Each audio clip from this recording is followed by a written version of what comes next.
ونعوذ بالله من شرور أنفسنا ومن سيئات أعمالنا من يهده الله فلا مضل له ومن يضلل فلا هادي له وأشهد أن لا إله إلا الله وحده لا شريك له وأشهد أن محمدا عبده ورسوله يا أيها الذين آمنوا اتقوا الله حق تقاته ولا تموتن إلا وأنتم مسلمون يا أيها الناس اتقوا ربكم الذي خلقكم من نفس واحدة وخلق منها زوجها وبث منهما رجالا كثيرا ونساء واتقوا الله الذي تساءلون به والأرحام إن الله كان عليكم رقيبا يا أيها الذين آمنوا اتقوا الله وقولوا قولا سديدا يصلح لكم أعمالكم ويغفر لكم ذنوبكم ومن يطع الله ورسوله فقد فاز فوزا عظيما أما بعد فإن خير الحديث كتاب الله وخير الهدي هدي محمد صلى الله عليه وسلم وشر الأمور محدثاتها وكل محدثة بدعة وكل بدعة ضلالة الضلالة في النار أعوذ بالله من الشيطان الرجيم بسم الله الرحمن الرحيم فإنهم عدو لي إلا رب العالمين الذي خلقني فهو يهدين والذي هو يطعمني ويسقين وَإِذَا مَرِضْتُ فَهُوَ يَشْفِينِ۔ محترم صدر اجلاس، معزز مہمانان، موقر سامعین کرام، خطبہ مسنونہ کے بعد میں نے سورہ شعراء کی 3 آیتیں تلاوت کی ہیں۔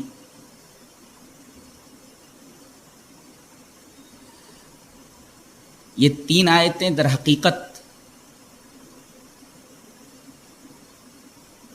حضرت ابراہیم علیہ السلام کی زبان سے رب العالمین کا تعارف ہے۔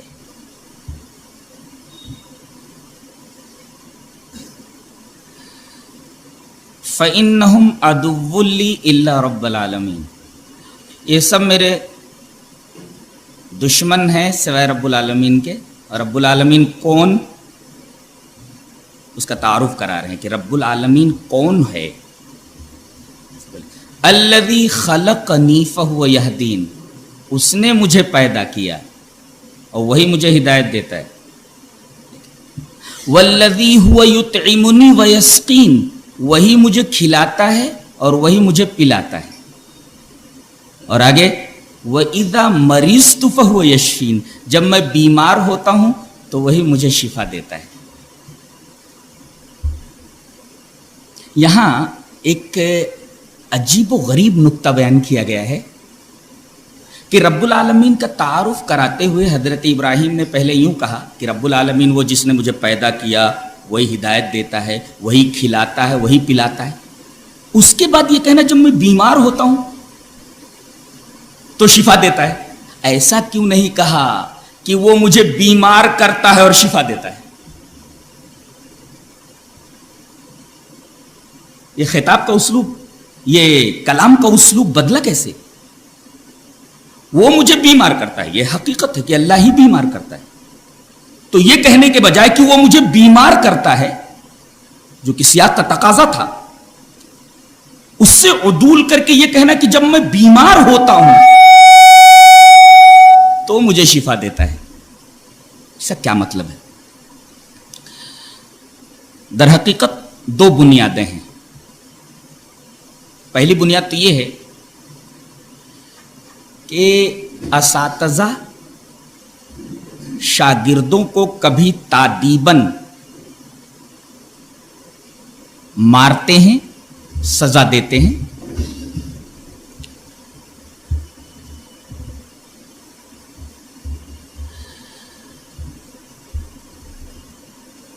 اب کچھ عرصے بعد شاگرد استاد سے ملتا ہے اور کہتا ہے آپ کو یاد ہوگا کہ آپ نے مجھے مارا تھا، آپ کو یاد ہوگا کہ آپ نے مجھے ایک دفعہ مارا تھا۔ یہ ایک تعبیر ہے۔ دوسری تعبیر یہ ہے کہ وہ یہ کہے کہ آپ کو یاد ہوگا جب میں نے مار کھائی تھی۔ ظاہر ہے کہ دونوں تعبیروں میں زمین اور آسمان کا فرق ہے۔ پہلی تعبیر میں استاذ کے اوپر اعتراض ہے کہ غلطی میری نہیں تھی، غلطی آپ کی تھی، آپ نے مجھے مارا تھا. لیکن یہ کہنا کہ میں نے مار کھائی تھی اپنے قصور کا اعتراف ہے کہ غلطی میری تھی، آپ مجھے مارنے میں حق بجانب تھے.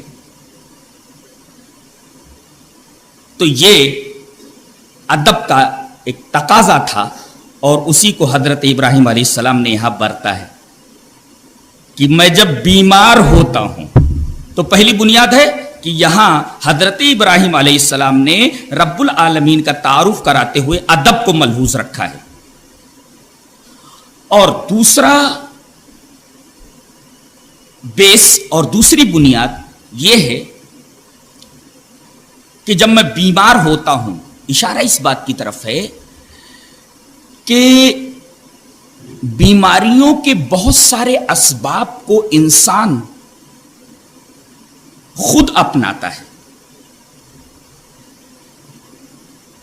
بیماریوں کے بہت سارے اسباب انسان خود اپناتا ہے. بیماریاں لانے میں خود اس کا ہاتھ ہوتا ہے. وَإِذَا مَرِضْتُ کی وسعت کے اندر یہ بات بھی داخل ہے.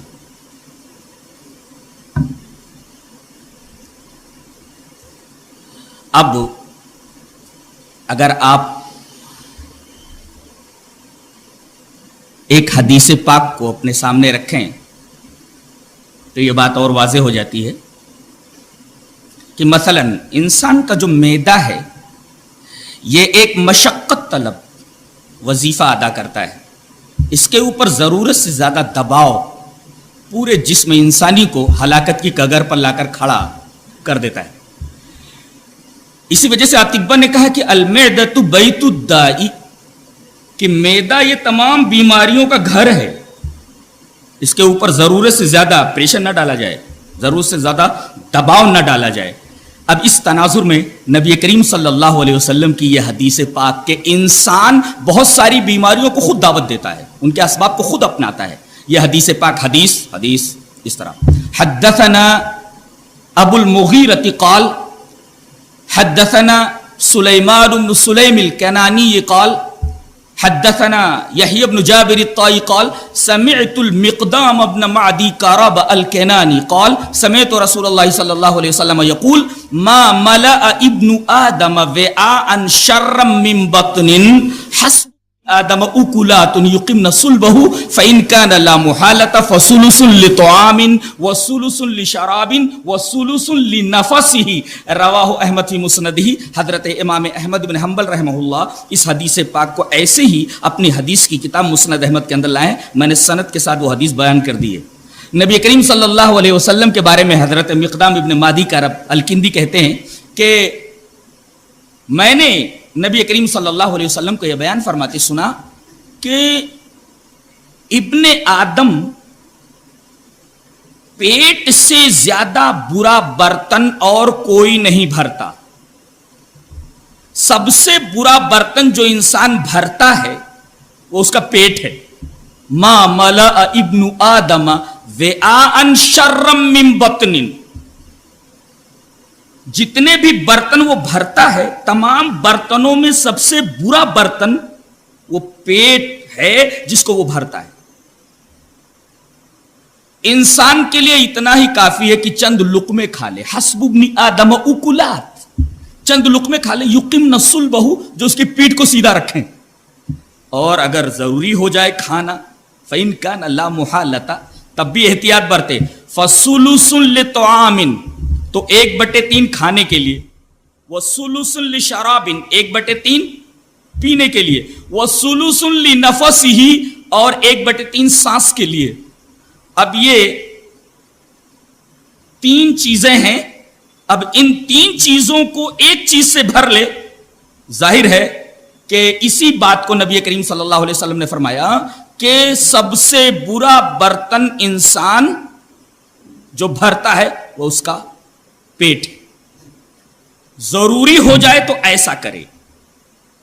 مجھے بڑا تعجب ہوتا ہے اور بڑی حیرت ہوتی ہے کہ مارکس جیسے عبقری جینیس شخص نے حیات کے ایک جزئی مسئلے کو کس طرح ایک کلی مسئلہ بنا دیا. اس نے مقصد حیات شکم کو قرار دے دیا کہ انسانی زندگی کا مقصد صرف شکم پروری ہے، شکم پرستی ہے، جبکہ یہ زندگی کا ایک جزوی مسئلہ ہے، کلی مسئلہ نہیں ہے. اور ایک دوسرے جینیس نے اس کے اس فلسفے کے اوپر نقد کرتے ہوئے یہ کہا، اقبال نے، اور شکم پروری اور شکم پرستی کے مہلک نتائج کو بیان کرتے ہوئے امت مسلمہ کے سامنے ایک پیغام رکھا ہے کہ دل کی آزادی، شہنشاہی، شکم سامان موت. کیا کہتا ہے؟ کہ دل کی آزادی، شہنشاہی، شکم سامان موت، فیصلہ تیرا، تیرے ہاتھوں میں ہے، دل یا شکم. اگر شہنشاہی چاہیے تو دل کی آزادی کو قبول کر لے، اور اگر سامان موت پسند ہے تو شکم پروری پر لگ جا، شکم پرستی پر لگ جا. اب یہ تیرے اختیار میں ہے کہ تجھے دل کی آزادی چاہیے، دل چاہیے، یا پھر شکم چاہیے.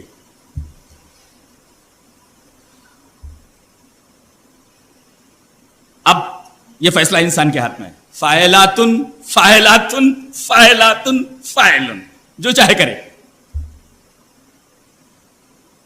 اور میں جہاں تک سمجھتا ہوں کہ marks wasn't himself a Marxist، Marxist خود تھا ہی نہیں. نہ جانے اس نے انسانیت کو یہ عجیب و غریب پیغام کیسے دیا. حدیث پاک میں یہ فرمایا گیا کہ سب سے برا برتن جو انسان بھرتا ہے وہ پیٹ ہے، اور اس کو اس نے مقصد حیات قرار دے دیا. ایک جینیس آدمی سے یہ حرکت کیسے سرزد ہوئی؟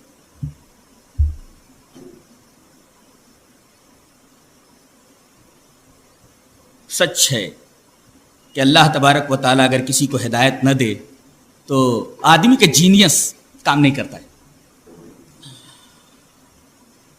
یہیں سے اسلام اور کمیونزم کے درمیان ایک خط فاصل کھینچ جاتا ہے کہ اسلام اور کمیونزم کے درمیان فرق کیا ہے.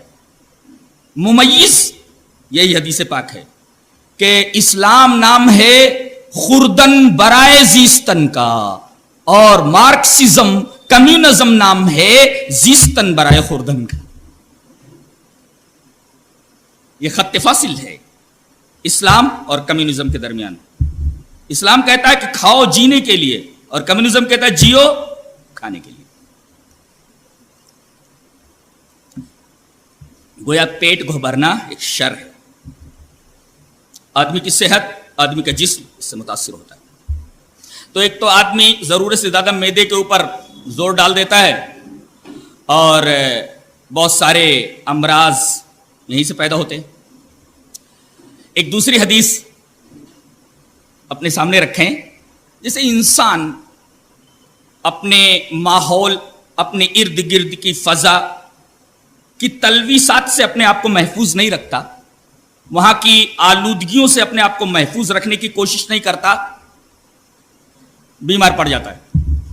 تو بیماری کے اسباب اس نے خود مہیا کیے، اس لیے کہ اس نے اپنے گرد و پیش کی فضا کو پاک نہیں رکھا، اس نے اپنے ماحول کو نظیف نہیں رکھا. اور یہ ماحول کی آلودگی، ارد گرد کی فضا کی تلویثات، یہ بہت ساری بیماریاں لے کر کے آئی جس سے جسم انسانی متاثر ہوا. اگر یہ حدیث پیش نظر ہو تو کتنا اچھا لگے. حدیث اس طرح وان صالح ابن ابی حسان سمعت سعید ابن المسیب رحمہ اللہ یقول ان اللہ طیب یحب الطیب نظیف یحب النظافت کریم یحب الکرم جواد یحب الجود فنظفوا اوراہ قال افنیتکم ولا تشبہوا بالیہود رواہ الترمذی فی کتاب الادب. حضرت امام ترمذی اس حدیث پاک کو ایسے ہی کتاب الادب کے اندر لائے ہیں. راوی سعید ابن مسیب ہیں، وہ کہتے ہیں کہ اللہ تبارک و تعالی پاک ہے، پاک چیز کو پسند کرتا ہے. آپ کے کپڑے پاک ہونے چاہیے، آپ کا گھر پاک ہونا چاہیے، آپ کا بستر پاک ہونا چاہیے، آپ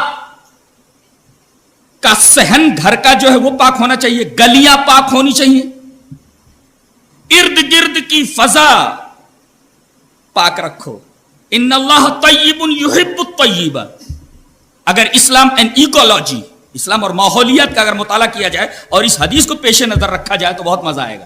ان اللہ طیب یحب الطیب, اللہ طیب ہے, پاک ہے, پاک چیز کو پسند کرتا ہے, نظیف ہے, صاف ستھرا ہے, صاف ستھری چیز کو پسند کرتا ہے, کریم ہے, کرم کو پسند کرتا ہے, سخی ہے, سخاوت کو پسند کرتا ہے. اور آگے فرمایا گیا کہ تم لوگ اپنے صحنوں کو صاف رکھو. فنظفوا افنیتکم, اپنے صحنوں کو, فنا کی جمع افنیہ, جس کے معنی کی اگر توسیع کر لی جائے تو اس کے اندر آپ کا گھر, آپ کا باتھ روم, آپ کا بیڈ روم, آپ کی گلیاں, آپ کے محلے, سارے سمٹ کر کے اس لفظ کی معنوی وسعت کے اندر آ جاتے ہیں. فنظفوا اوراہ قال افنیتکم, تم لوگ اپنے صحنوں کو پاک رکھو. بتائیے, جس مذہب کی اور جس دین کی بنیاد نظافت اور طہارت کے اوپر ہو, اس کے ماننے والوں کے محلے اتنے گندے ہوں. آج مسلمانوں کا ایک تلازمہ ہے کہ آدمی ان کی گلیوں میں پہنچ جائے اور گندگی دیکھ لے, فوراً ذہن میں یہ بات ابھرے گی کہ یہاں مسلمان بستے ہیں. گویا گندگی یہ آج کل کے مسلمانوں کا تلازمہ ہے. مسلمان ذہن میں آئے تو ان کے گندے محلے ذہن میں رقص کرنے لگتے. نبی کریم صلی اللہ علیہ وسلم نے فرمایا ان اللہ طیب یحب الطیب, نظیف یحب النظافہ, کریم یحب الکرم, جواد یحب الجود. فنظفوا اوراہ قال افنیتکم, اپنے صحنوں کو پاک رکھو. فنا کی جمع جو افنیہ ہے, اس کی وسعت کے اندر ساری چیزیں آ گئی. آپ کے گھر کا کونا کونا, آپ کی گلیاں, آپ کے محلے, سب آ گئے. کیونکہ اگر یہ صفائی ملحوظ نہ رکھی جائے, یہ نظافت ملحوظ نہ رکھی جائے, تو ظاہر ہے کہ انسان خود بیماریوں کو دعوت دے رہا ہے. وَإِذَا مَرِضْتُ فَهُوَ يَشْفِينِ, کلام کو جو موڑ دیا گیا ہے متعدی سے لازم کی طرف, اس کا فلسفہ یہ ہے.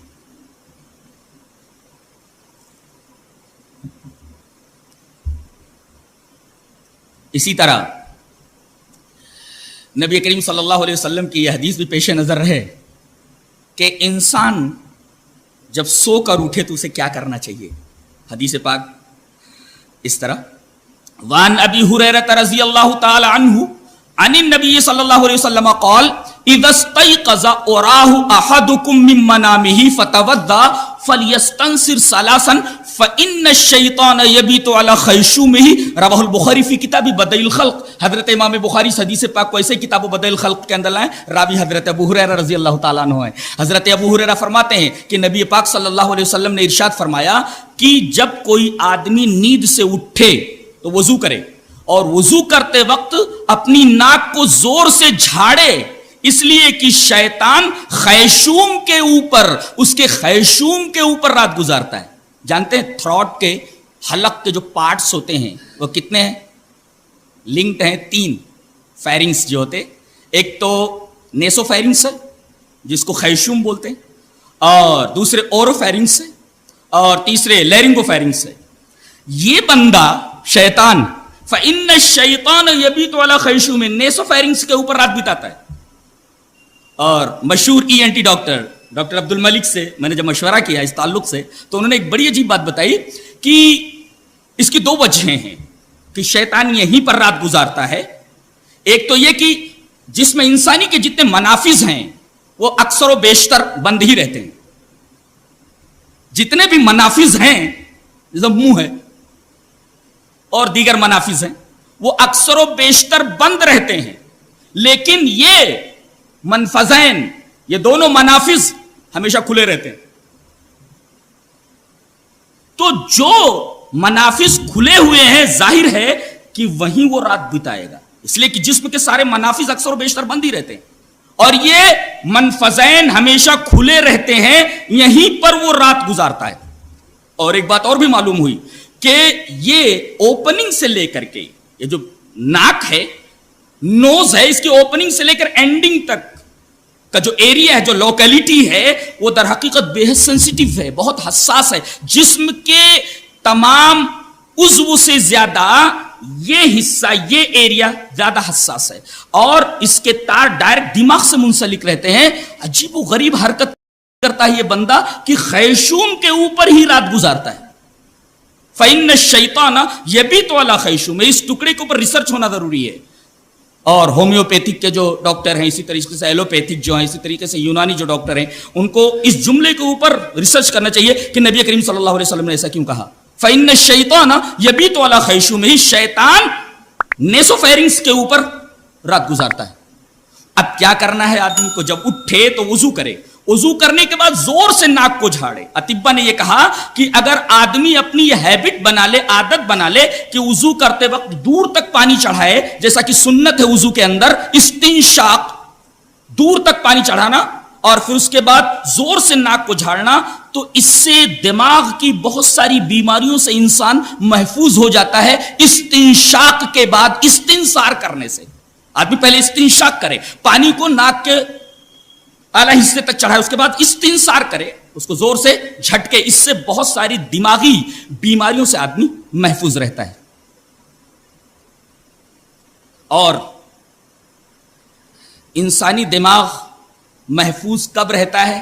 اس سلسلے میں نبی کریم صلی اللہ علیہ وسلم کے ایک حدیث پاک ذہن کے سامنے رکھیں. حدیث اس طرح، وان ام سلمۃ رضی اللہ تعالی عنہا قالت نہا رسول اللہ صلی اللہ علیہ وسلم عن کل مسکر و مفتر، رواہ البیہقی فی السنن الکبری وقال الالبانی ھذا حدیث صحیح. یہ روایت امام بیہقی اپنی حدیث کی کتاب سنن کبریٰ کے اندر لائیں، اور راویہ آپ کی زوجہ محترمہ حضرت ام سلمہ رضی اللہ تعالی عنہا ہیں. وہ فرماتی ہیں کہ رسول اللہ صلی اللہ علیہ وسلم نے منع فرمایا ہے دو چیزوں سے، ایک تو مسکر چیز آدمی استعمال نہ کرے، دوسرے مفتر استعمال نہ کرے. مسکر اور مفتر میں فرق ہے. مسکر کا مطلب ہوتا ہے انٹاکسیکیٹنگ، جو آدمی کے ذہن کو مخمور کر دے، آدمی کا ذہن قابو سے باہر ہو جائے، مسکر ہے. جیسے شراب ہے، گانجا ہے، افیون ہے، حشیش ہے، گرد ہے، یہ ساری کی ساری چیزیں مسکر کے دائرے میں آتی ہیں، منع کر دیا گیا ہے. رسول اللہ صلی اللہ علیہ وسلم نے ہر مسکر چیز سے منع کیا ہے. اچھا، آگے مفتر فرمایا جو انسان کو فطور میں ڈال دے. انسان کا ذہن قابو میں رہتا تو ہے مگر ایک طریقے کی بے قراری، آدمی لسٹ لیس، اسی طریقے سے ایک لینگویشمنٹ کا احساس کرتا ہے، اضمحلال کا، نہیں ملتا تو پریشان رہتا ہے. اس دائرے میں مفتر کے بیڑی ہے، سگریٹ ہے اور دیگر چیزیں جو عام طور پر استعمال کی جاتی ہیں، اور ان چیزوں کے اوپر لکھا بھی رہتا ہے کہ یہ صحت کے لیے انجوریس ہیں، صحت کے لیے یہ ہانیکارک ہیں، اسی طرح سے مضر ہیں، لیکن اس کے بعد بھی انسان اس کو استعمال کرتا ہے. تو مسکر کے ساتھ ساتھ مفتر چیزوں کے استعمال سے بھی نبی کریم صلی اللہ علیہ وسلم نے منع کر دیا ہے. یہ جو آج کل ایڈورٹائزمنٹس آتے ہیں یہ کچھ نئے نہیں ہیں. ہمارے نبی نے آج سے 1400 سال پہلے ان تمام چیزوں سے ہمیں آگاہی دے دی ہے، ہمیں خبردار کر دیا ہے. آدمی کا ذہن صاف رہے، آدمی کا بدن صاف رہے، آدمی اپنے منافذ کو صاف رکھے، آدمی اپنے ارد گرد کی فضا کو، اس کے ماحول کو صاف رکھے. اور اگر ایسا نہیں کرتا تو سمجھو وہ بہت ساری بیماریوں کو خود دعوت دیتا ہے. وَإِذَا مَرِضْتُ کے اندر جو کلام کا اسلوب بدل گیا ہے، اس میں یہ فلسفہ مضمر ہے. اب آدمی بیمار ہو گیا، اب سوال یہ ہے کہ کسی ڈاکٹر کے پاس جانا، علاج کرنا، کیا یہ توکل کے منافی ہے، تقدیر کے خلاف ہے؟ نہیں. دلیل یہ حدیث پاک. وان ابی خزامۃ عن ابیہ رضی اللہ تعالی عنہ قال سمعت سألت رسول اللہ صلی اللہ علیہ وسلم فقلت یا رسول اللہ ارأیت رقا نسترقیها ودواء نتداوى به وتقاتا نتقیها هل ترد من قدر اللہ شیئا قال هي من قدر اللہ. رواہ الترمذی فی کتاب الطب، رواہ ابو داؤد فی کتاب، حضرت امام ابی داؤد اس حدیث پاک کو ایسے کتاب الطب کے اندر لڑ.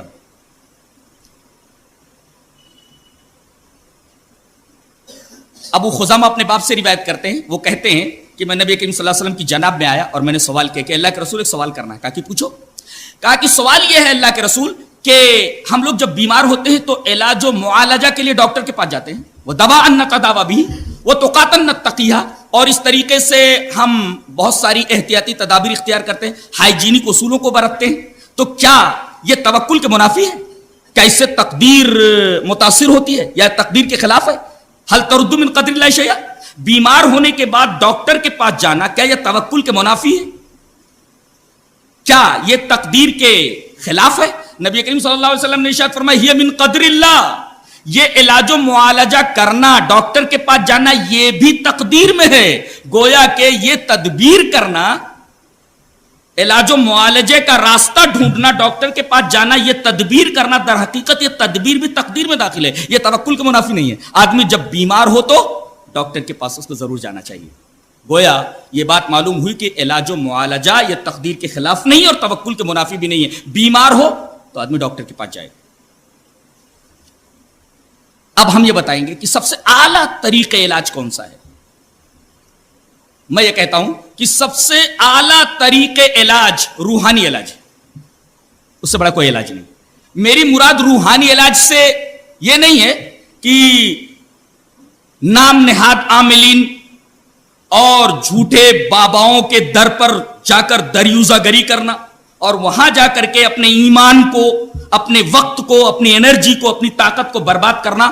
میری مراد روحانی علاج سے یہ نہیں ہے, بلکہ روحانی علاج سے میری مراد وہ طریقہ علاج ہے جو اس حدیث پاک میں ہے. حدیث اس طرح وان عبداللہ رضی اللہ تعالیٰ عنہ قال قال رسول اللہ صلی اللہ علیہ وسلم حسنوا اموالکم بالزکاة وداووا مرضاکم بالصدقہ واعدوا للبلاء الدعاء. رواہ الطبرانی فی المعجم الکبیر وقال الالبانی هذا حدیث صحیح.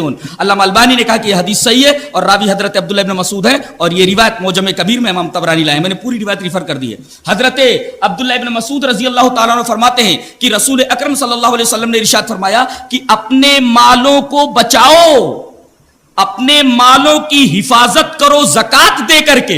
اللہ اکبر. اس کا مطلب یہ ہوا کہ آدمی اگر اپنے مالوں کی زکات نہیں ادا کرتا تو اس کا مال غیر محفوظ ہے. یہ عجیب و غریب فلسفہ ہے جو بالکل مارکس کے فلسفے کے بالکل الگ ہے. حسنوا اموالکم بالزکات, زکات کے ذریعے اپنے مالوں کو محفوظ رکھو, محفوظ کرو. اس کا مطلب اگر آدمی اپنے مالوں کی زکات نہ نکالے تو اس کا مال غیر محفوظ ہو جاتا ہے. اب اس میں طرح طرح کے جراثیم لگ جاتے ہیں. چور آئے لے کر چلے گئے, کوئی بڑی بیماری آ گئی, جہاں 10 روپیہ لگنا تھا وہاں 10 لاکھ روپیہ لگ گئے. تو حسنوا اموالکم بالزکات, اپنے مالوں کو زکات دے کر کے محفوظ کرو. یہ پہلا ٹکڑا ہے, خدا کی قسم آب ذری سے لکھے جانے کے لائق ہے. اور دوسرا جملہ وَدَاوَوْا مَرْضَاكُمْ بِالصَّدَقَةِ, اور اپنے مریضوں کا روحانی علاج کرو صدقہ دے کر کے. دمشق کے ایک بہت بڑے ڈاکٹر ہے, ڈاکٹر عیسیٰ مرزوقی. ایک ریاض سے مجلہ نکلتا, مجلۃ الدعوہ عربی میں ہے. میں نے اس مجلے کے اندر ایک کالم پڑھا ڈاکٹر عیسیٰ مرزوقی کا, جو دمشق کے ایک بہت بڑے ڈاکٹر ہیں. ان کو کچھ تکلیف ہوئی تو انہوں نے جب اپنا چیک اپ کرایا تو ڈاکٹروں نے بتایا کہ آپ کو کینسر ہے, وہ بھی لاسٹ سٹیج پر ہیں, آپ بچنے کی میرا خیال ہے کوئی امید نہیں ہے. بہت پریشان ہوئے, روئے, گڑ گڑائے اللہ تبارک و تعالیٰ کے حضور, اور انہوں نے اپنی ساری جائیداد ایک بیوہ کو جو انتہائی غریب تھی, جس کے چھوٹے چھوٹے بچے تھے, نیت کو خالص کر کے انہوں نے اپنی پوری جائیداد صدقے میں دے دی. بعد میں چیک اپ کرایا گیا تو کینسر کے جراثیم تھے ہی نہیں. یہ مجلۃ الدعوہ کے اندر ڈاکٹر عیسیٰ مرزوقی کا خود کا بیان ہے. حدیث پاک حسنوا اموالکم بالزکات, اپنے مالوں کو محفوظ کرو زکات دے کر کے. وَدَاوَوْا مَرْضَاكُمْ, مریض کی جمع مرضا, وَدَاوَوْا مَرْضَاكُمْ بِالصَّدَقَةِ, اور اپنے مریضوں کی دوا کرو صدقہ دے کر کے. یہ روحانی علاج ہے, یہ روحانی علاج ہے. اور وَأَعِدُّوا لِلْبَلَاءِ الدُّعَاءَ, بلائیں آنے والی ہو تو ان کی تیاری کرو دعا کے ذریعے. بلاؤں کو ٹالنے والی صرف ایک ہی چیز ہے, دعا. وَأَعِدُّوا لِلْبَلَاءِ الدُّعَاءَ, بلاؤں کی تیاری کرو دعا کے ذریعے, دعا کے لحاظ رہو. تو سب سے اعلیٰ طریقہ علاج روحانی علاج ہے، اور روحانی علاج سے میری مراد وہ طریقے علاج جو اس حدیث پاک میں بتائے گئے کہ زیادہ سے زیادہ اللہ کی راہ میں صدقہ دیا جائے، تھوڑا روحانی علاج۔ اس کے بعد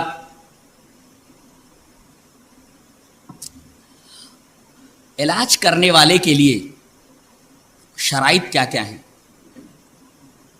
ہر آدمی آلہ لے کر کے کلینک کھول کر کے بیٹھ جائے اور دوا دیتا پھرے؟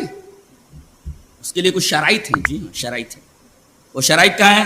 یہ حدیث اس طرح وان جابر رضی اللہ تعالی عنہ الرسول اللہ صلی اللہ علیہ وسلم انہ قال لکل داء دواء فَإِذَا أُصِيبَ دَوَاءُ الدَّاءِ بَرَأَ بِإِذْنِ اللَّهِ رواہ مسلم فی کتاب السلام۔ حضرت امام مسلم اس حدیث پاک کو مسلم شریف کتاب السلام کے اندر لائیں۔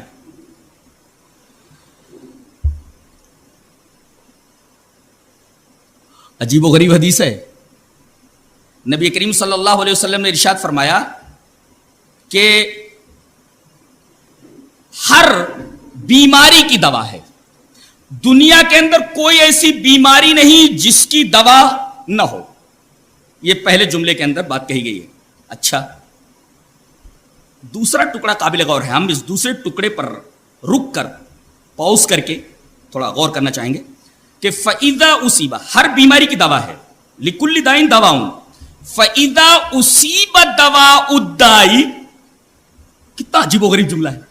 پس جب پہنچ جائے بیماری کی دوا، یہ بڑا عجیب و غریب جملہ ہے۔ بس جب پہنچ جائے بیماری کی دوا، آدمی کو جو بیماری ہے اس کی دوا اسے ملنی چاہیے۔ اس کا مطلب کہ دوا کے اثرات بیماری کی ماہیت کے مطابق ہونی چاہیے۔ مرض کچھ ہے، دوا کچھ دے رہا ہے۔ فَإِذَا أُصِيبَ دَوَاءُ الدَّاءِ بیماری کی دوا ہونی چاہیے، ایسا نہیں کہ مرض کچھ ہو اور دوا کچھ دی جا رہی ہو۔ یہ تو ایسے ہی ہوگا، مریض عشق پر رحمت خدا کی، مرض بڑھتا گیا، جوں دوا کی، مرض کچھ ہے اور دوا کچھ دے رہا ہے۔ فَإِذَا أُصِيبَ دَوَاءُ الدَّاءِ بیماری کی دوا، اس کا مطلب یہ ہے کہ دوا کے اثرات بیماری کی ماہیت کے مطابق، ایک بات تو یہ۔ دوسرے، ڈاکٹر ایسا ہو جو بیماریوں کی علامتوں سے واقف ہو، ان کے اثرات سے واقف ہو، بیماری کی علامتوں سے واقف ہو، اس طرح صحیح تشخیص کرے گا۔ بیماری کے لیے صحیح تشخیص ضروری ہے۔ یہ اس وقت ممکن ہے جب ڈاکٹر دواؤں کے اثرات سے واقف ہوگا، ساتھ ساتھ بیماری کی علامتوں سے واقف ہوگا، تو درست تشخیص اور صحیح پرسکرپشن، صحیح تجویز۔ یہ حدیث بتا رہی ہے کہ ہر ایرے غیرے کو کلینک کھول کر کے دوا دینے کی اجازت نہیں دی جا سکتی۔ وہی آدمی دوا دینے کی کوشش کرے، دوا دے جو دواؤں کے اثرات سے بھی واقف ہو اور بیماری کی علامتوں، اس کے سمٹمز سے واقف ہو، اور دوا دے تو دوا کے اثرات بیماری کی ماہیت کے مطابق۔ اب ظاہر ہے اشارہ کر دیا گیا کہ اگر آدمی کاٹ کر کے نکال رہا ہے بدن سے کسی عضو کو تو ماہر سرجن ہونا چاہیے، اور اگر دوا دے رہا تو ایم ڈی ہونا چاہیے یا ماہر طبیب ہونا چاہیے۔ ہر ایرے غیرے کو دوا دینے کی اجازت نہیں ہے، اور اگر مر گیا تو یہ آدمی قاتل مانا جائے گا۔ فَإِذَا أُصِيبَ دَوَاءُ الدَّاءِ بیماری کی دوا، اس میں ایم ڈی ہونے کی طرف اشارہ کیا گیا، ایم ڈی بنو، سرجن بنو جی۔ اور اس کے بعد آدمی یہ نہ سمجھے ڈاکٹر صاحب نے دوا دے دی ہے آدمی کا ٹھیک ہو جانا یقینی ہے، نہیں، یہ اعتقاد کی بات آگے بتائے گی۔ بارہ بِإِذْنِ اللہ، اللہ جب حکم دے گا تب مرض کی تشخیص کے باوجود، درست تجویز کے باوجود، اچھے پرسکرپشن کے باوجود، دواؤں کے اثرات کے باوجود اگر اللہ نہیں چاہے گا تو آدمی اچھا نہیں ہوگا۔ بارہ بِإِذْنِ اللہ، اور گھوم پھر کر کے پوری بات اللہ تک پہنچ گئی، اللہ کے اذن تک۔ اللہ چاہے تو کسی کو بھی شفا دے سکتا. برا باذن اللہ, اللہ کا اذن نہ ہو دوائیاں اثر انداز نہیں ہو سکتی. یہ خاص بات. کتنی عجیب و غریب حدیث. چلیے ایک اور حدیث ذہن میں رکھ لیں. حدیث اس طرح وان ابی الدرداء رضی اللہ تعالی عنہ قال قال رسول اللہ صلی اللہ علیہ وسلم ان اللہ انزل الداء والدواء وجعل لكل داء دواء فتداووا ولا تداووا بحرام رواہ ابو داؤد فی کتاب الطب. حضرت امام ابو داؤد شریف میں یہ حدیث کتاب الطب کے اندر لائے. راوی مشہور صحابی حضرت ابو درداء ہیں رضی اللہ تعالیٰ عنہ. حضرت ابو درداء فرماتے ہیں کہ رسول اکرم صلی اللہ علیہ وسلم نے ارشاد فرمایا بے شک اللہ نے بیماری بھی نازل کی ہے اور دوا بھی نازل کر دی ہے. پہلا جملہ. اور اس کے بعد یہ فرمایا وجعل لكل داء دواء, اور ہر بیماری کی دوا بھی بنا دی ہے. پہلا ٹکڑا یہ مریض کے لیے ہے اور دوسرا ٹکڑا ڈاکٹر کے لیے ہے. کیا بات ہے. ان اللہ انزل الداء والدواء, یہ ٹکڑا ڈاکٹر کے لیے. اللہ تبارک و تعالی نے بیماری بھی نازل کی ہے اور دوا بھی نازل کر دی ہے.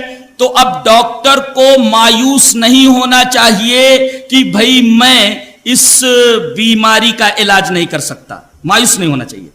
اور یہ کہا گیا وہ جعل لکل داء دواء, ہر دا کی ہر بیماری کی دوا ہے. مریض کو بھی مایوس نہیں ہونا چاہیے کہ جب اللہ تعالیٰ نے ہر بیماری کے لیے دوا دی ہے, رکھی ہے, تو ضرور اللہ کا حکم ہوگا تو میں شفا یاب ہو جاؤں گا. تو پہلا ٹکڑا ڈاکٹروں کے لیے کہ مایوس نہ ہونا کہ میں علاج نہیں کر سکوں گا, اس لیے کہ اللہ تعالیٰ نے بیماری بھی نازل کی ہے اور دوا بھی نازل کی ہے. تحقیق یہ تمہارا کام ہے. وہ جعل لکل داء دواء, یہ دوسرا ٹکڑا مریضوں کے لیے ہے کہ یہ مایوس نہ ہوں کہ ہم شفا یاب نہیں ہو سکتے, ان کو مایوس نہیں ہونا چاہیے. اچھا, ایک قید کے ساتھ دوا کریں, مگر فتداو, آپ دوا کرو, لیکن ایک بات کا خاص خیال رہے کہ ولا تداو بحرام, حرام چیز سے آپ علاج نہ کروائیں, کوئی حرام چیز آپ استعمال نہ کریں. قبل اس کے کہ میں حرام ادویہ کے استعمال کی طرف آؤں, میں سب سے پہلے علاج کے جو طریقے ہیں ان کے اوپر ہم پہلے بحث کر لیتے ہیں. سب سے بہترین طریقہ علاج روحانیت کے بعد, روحانی علاج کے بعد ایک طریقہ علاج ہے کامیاب ترین. چلیے ہم نبی سے پوچھ لیتے ہیں کہ وہ کامیاب ترین علاج روحانی علاج کے بعد کون سا ہے. نبی کریم صلی اللہ علیہ وسلم کا ارشاد علی. حدیث اس طرح وان ابی ہریرہ رضی اللہ تعالی عنہ ان رسول اللہ صلی اللہ علیہ وسلم قال,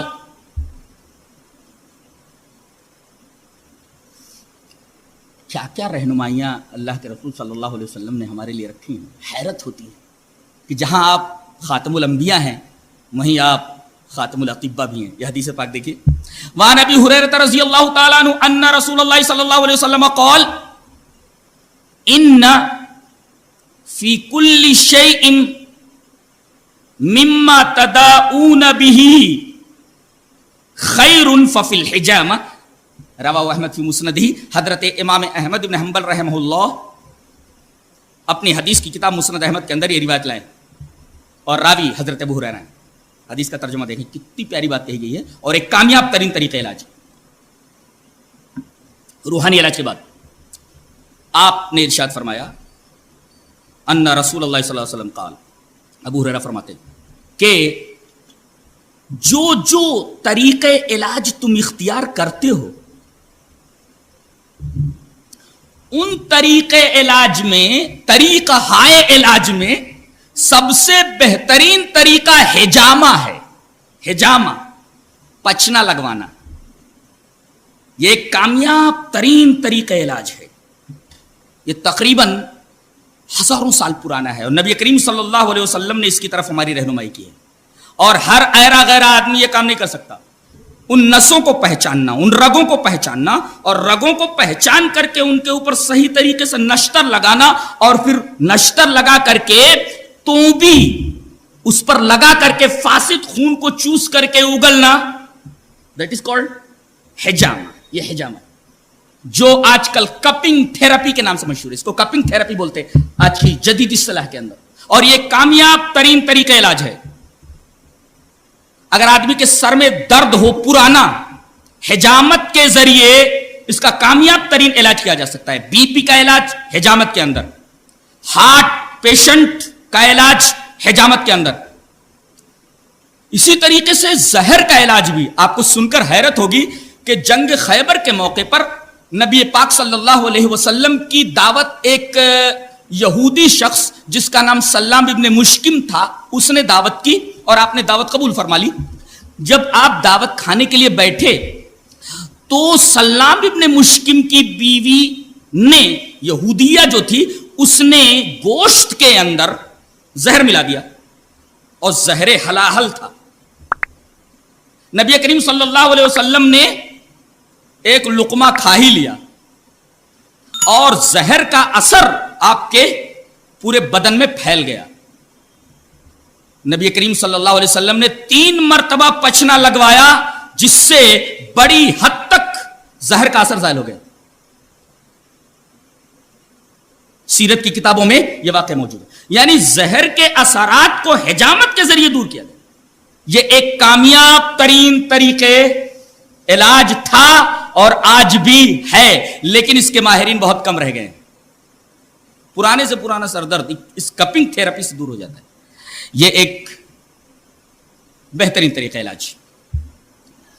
جہاں تک سرجری کا معاملہ ہے, یعنی کوئی عضو اندر کا خراب ہو جائے یا باہر کا تو کاٹ کر نکال دیا جائے, یہ بھی ایک بہترین طریقہ ہے.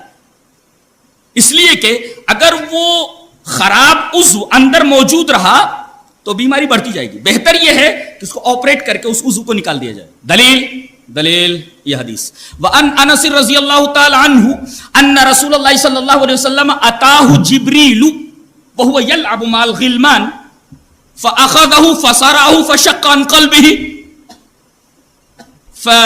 فاستخرج القلب فاستخرج منه علقة فقال هذا حظ الشيطان منك ثم لأمه ثم أعاده في ثم غسله في طست من ذهب بماء زمزم ثم لأمه ثم أعاده في مكانه فجاء الغلمان يسعون إلى أمه يعني زيره فقالوا إن محمدا قد قتل فاستقبلوه وهو منتقع اللون وقال أنس رضي الله تعالى عنه وقد كنت أرى أثر ذلك المخيط في صدره رواه مسلم في كتاب الإيمان. حضرت امام مسلم اس حدیث پاک کو ایسے کتاب الایمان میں لائے. ایک صفحے کی روایت تھی, میں نے پوری پڑھ دی ہے. حضرت ابو ہریرہ رضی اللہ, حضرت انس بن مالک رضی اللہ تعالیٰ عنہ فرماتے ہیں کہ نبی کریم صلی اللہ علیہ وسلم قبیلے سعد کے اندر, حلیمہ سعدیہ کے ہاں ہیں, ابھی بچے ہیں اور باہر میدان میں بچوں کے ساتھ کھیل رہے ہیں, ایک پہاڑی کے دامن میں. وہ یلعب مع الغلمان, بچوں کے ساتھ اب کھیل رہے ہیں. اچانک حضرت جبرائیل آئے.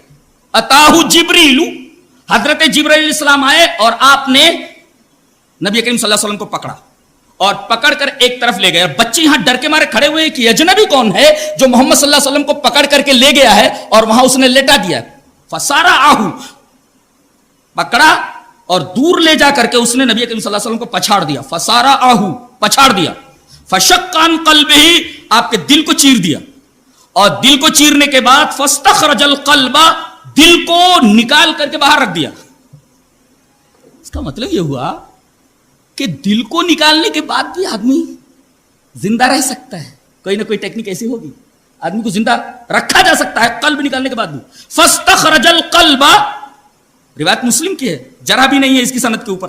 فاستخرج القلب, آپریٹ کر کے دل کو انہوں نے باہر نکال لیا اور پھر اس دل کے اندر سے ایک کالا علقہ نکالا, جو ابھی حافظ صاحب نے تلاوت کیا نا, ثم خلقنا النطفة علقة فخلقنا العلقة مضغة فخلقنا المضغة عظاما فكسونا العظام لحما. یہاں علقہ وہ کالے خون سے عبارت ہے اور اس کو جو جونک جیسا ہوتا ہے اس کو حضرت جبریل نے دل سے نکال لیا اور دل سے نکالنے کے بعد کہا ہذا حظ الشیطان منک، یہ شیطان کا حصہ تھا، یہیں سے شیطان اپنا کام کرتا ہے اور روحانی بیماریاں پھیلاتا ہے، یہ سبب ہی ہم کاٹ کر نکال دیتے ہیں۔ لہذا جناب محمد رسول اللہ صلی اللہ علیہ وسلم کے قلب مبارک کو چاک کر کے دل سے وہ علقہ نکال دیا گیا اور آپ کا قلب ایک دم مجلہ منور مصفہ، میرے پاس الفاظ نہیں ہے کہ اس دل کی کیفیت کو میں بیان کر سکوں۔ اور پھر اس دل کو ایک سونے کے تست میں رکھا گیا، ثم غسلہ فی تست من ذہب، تست کہتے ہیں عربی میں تستری کو اور ذہب کہتے ہیں سونے کو۔ میں نے علامہ جلال الدین سیوطی رحمۃ اللہ علیہ کی یہ کتاب الآیۃ الکبریٰ فی شرح قصۃ الاسراء، واقع معراج کے اوپر اس سے بہترین کتاب میں نے نہیں پڑھی، عربی میں ہے اور میرا خیال ہے کہ اگر اس کا ترجمہ ہو جائے تو افادہ عام ہو جائے، استفادہ عام ہو جائے، بہت پیاری کتاب ہے۔ تو انہوں نے بہت عجیب بات لکھی ہے کہ نبی کریم صلی اللہ علیہ وسلم کے قلب مبارک کو سونے کے تست میں کیوں رکھا گیا؟ دھلنے کے لیے چاندی کے برتن میں بھی رکھا جا سکتا تھا، ہیرے کے برتن میں رکھا جا سکتا تھا۔ وجہ آپ کے قلب مبارک کو سونے کے برتن میں رکھنے کی کیا ضرورت تھی؟ سونے کے برتن میں رکھنا۔ جواب دیتے ہیں، بہت بڑا آدمی ہے جلال الدین سیوطی، کہتا ہے لِأَنَّهُ أَثْقَلُ الْجَوَاهِرِ، اس کا جواب دیتے ہیں کہ تمام جواہر، قیمتی جوہرات، جواہر میں سب سے اثقل اور ثقیل سونا ہے جی، لہذا قلب بھی ثقیل ہوتا ہے، اس لیے کہ اس کو وحی الہی کا محبت بننا ہے، قرآن جیسی ثقیل چیز نازل ہونی ہے، لہذا اس قلب کو انتہائی مضبوط بنانا ہے، انتہائی مجلہ اور مصفہ بنانا ہے، لہذا اس کو ایسے تست میں دھلا گیا جو اسقل الجواہر ہے، تمام جواہر میں سب سے ثقیل، لِأَنَّهُ اسقل الجواہر۔ یہ جواب کس نے دیا؟ علامہ جلال الدین سیوطی نے۔ قلب مبارک کو نکالا گیا، باہر رکھ دیا گیا اور پھر اس سے وہ کالا پیچ نکالا گیا، اس اسپاٹ کو دور کیا گیا، علقہ کو نکالا گیا اور اس کے بعد نکال کر کے جو خراب اور فاسد مادہ تھا کہا یہ حد الشیطان منک، اس کو نکال کر باہر پھینک دیا آپریٹ کر کے۔ شیطان یہی سے بیماریاں پھیلاتا ہے روحانی، اور پھر آپ کے قلب مبارک کو سونے کے تست میں رکھ دیا گیا اور بمائے زمزم، زمزم کے پانی سے اس کو دھلا گیا۔ کیا بات ہے، کیسا قلب رہا ہوگا، تصور نہیں کر سکتا آدمی۔ اپنا آدمی معراج میں جاتا ہے، ایسا تھوڑی جاتا ہے۔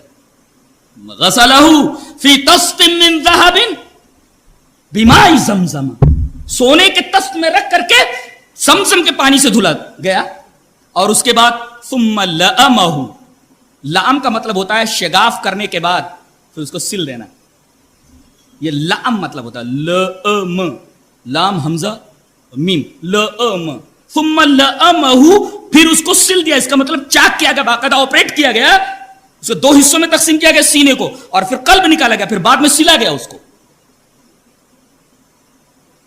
دل کو اس کی جگہ پر رکھنے کے بعد، ثم اعادہ فی مکانہ، دل کو اس کی جگہ پر رکھنے کے بعد پھر اس شگاف کو سل دیا گیا۔ لڑکے یہ منظر دیکھ رہے ہیں، بھاگے، فجال غلمان یسعون الی امہ یعنی زیرہ، حلیمہ سعدیہ کے پاس دوڑے دوڑے آئے اور کہا محمد تمہارا بیٹا صلی اللہ علیہ وسلم، ابھی نبی نہیں بنائے گئے، بچے ہیں، کہا لڑکوں نے ارے ان محمد قد قتل، ارے محمد صلی اللہ علیہ وسلم کو تو ایک آدمی نے مار ڈالا ہے، وہ تو مرے پڑے ہیں وہاں، قد قتل، قتل کر دیا ایک آدمی نے آ کر کے۔ اب سارے لوگ بھاگے دوڑے، فاستقبلوا، بھاگے دوڑے آئے اور نبی کریم صلی اللہ علیہ وسلم اٹھ کر کے کھڑے ہیں، وہ منتقع اللون، آپ کا چہرہ کے رنگ اڑا ہوا ہے، اس لیے کہ قلب اطہر کو نکال کر کے آپریٹ کر کے پھر اس کی جگہ پر رکھنا، دھلنا وغیرہ وغیرہ، وہ منتقع اللون، آپ کا چہرہ، آپ کا رنگ جو ہے اڑا ہوا تھا۔ یہ پوری حدیث ہے۔ حضرت انس فرماتے ہیں یہ حقیقی آپریشن تھا، اس لیے کہ وہ کہتے ہیں وقد کنت ارى اثر ذلك المخيط في صدري، جب کبھی آپ کا سینے مبارک کھلا ہوتا تو ہم سلائی کے نشان کو دیکھتے تھے۔ کیا بات ہے، دل کے کامیاب آپریشن کی طرف اشارہ کیا گیا کہ دل کو نکال کر کے باقاعدہ اس کی جگہ پر پلانٹ کیا جا سکتا ہے اور آدمی زندہ رہ سکتا ہے اور سلائی کا نشان بھی باقی رہتا ہے۔ وقد کنت ارى اثر ذلك المخيط في صدري، یہ سرجری کی طرف اشارہ ہے کہ اگر کوئی عضو خراب ہو جائے تو آپریٹ کر کے اس عضو کو نکال دیا جائے، یہی بہتر ہوتا تاکہ بیماری نہ پھیلے، یہ سرجری کی طرف اشارہ۔ اور ایک ہے پلاسٹک سرجری. کوئی عضو اگر خراب ہو جائے اس کو کاٹ دیا جائے اور آدمی بدہیئت دکھے تو پلاسٹک سرجری کی جا سکتی ہے. دلیل یہ حدیث پاک.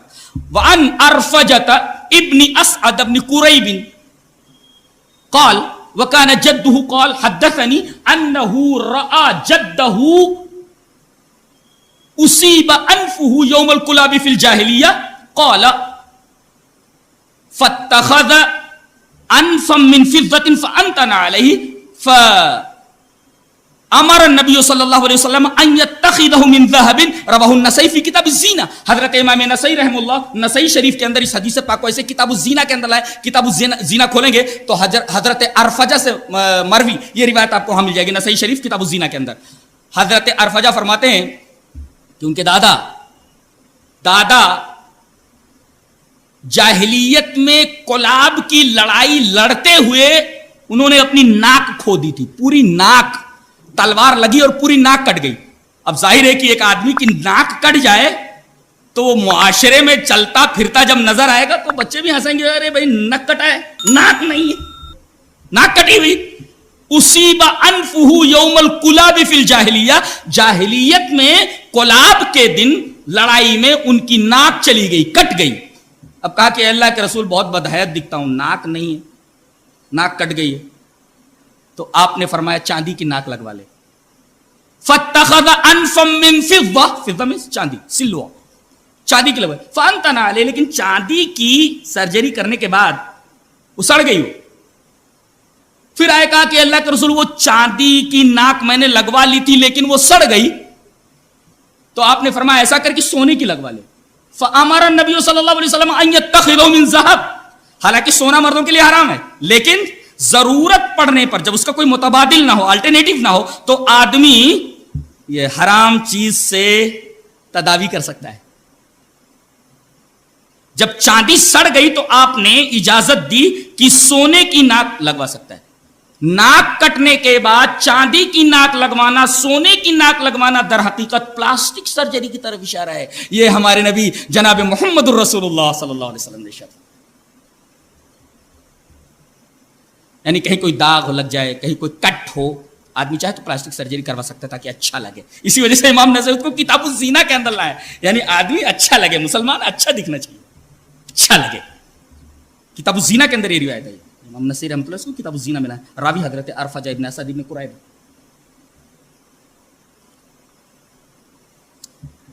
آپ سرجن بنے, یہ حضرت انس بن مالک کی حدیث جو مسلم کتاب الایمان میں ہے اس سے ثابت ہوا.